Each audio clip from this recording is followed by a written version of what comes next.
এই তোমরা এটা খেয়ে নিও তো। মা, ভাইয়া, মা ভাইয়া এখানে রাস্তায় ভিক্ষা করতেছে।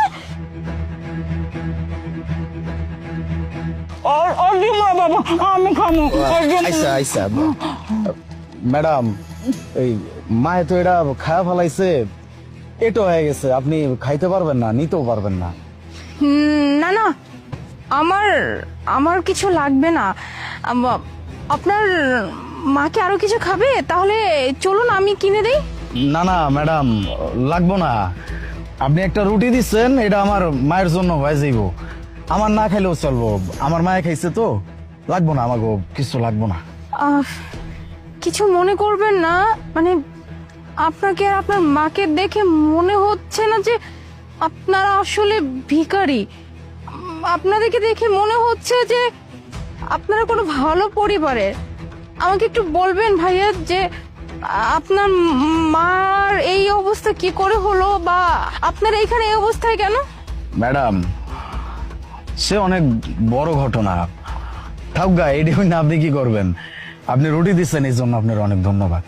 হ্যাঁ তা বুঝতেছি, আসলে আমার জানার কোনো অধিকার নাই, কিন্তু তবু বললাম না, আপনাদেরকে দেখে আমার মনে হচ্ছে না যে আপনারা রাস্তায় ভেবে মানুষের কাছে হাত পেতে খাওয়ার মানুষ। আর আপনার মাকে দেখে মনে হচ্ছে যে আপনার মা বোধহয় অসুস্থ। আন্টি কি হয়েছে? ম্যাডাম, আমার মায়ের মানসিক ভারসাম্য ঠিক নাই। ওই নিজের সন্তান যদি কোনোদিন কোনো মায়ের ঘাড় ধাক্কা দিয়ে বাইর করে দেয়, তাইলে কি কোনো মায় সেটা সহ্য করতে পারে? সহ্য করতে পারে নাই। বুঝলাম না, নিজের সন্তান মানে? আপনি তো তার সন্তান পাশেই আছেন, তাহলে কি এমন হয়েছে আমাকে একটু খুলে বলবেন? ম্যাডাম, আমার মায়ের 3 সন্তান, মানে আমরা 3 ভাই বোন। আমি বড় বলা, আমার ছোট একটা ভাই আছে আর ছোট্ট একটা বোন আছে। বোন আসলে দেশে থাকে না, ওই দেশের বাইরে পড়াশোনা করে।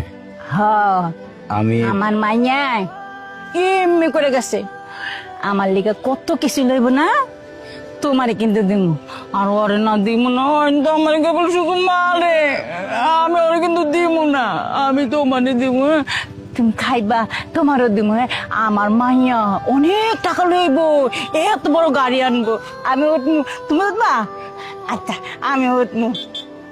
কিছু মনে করেন না।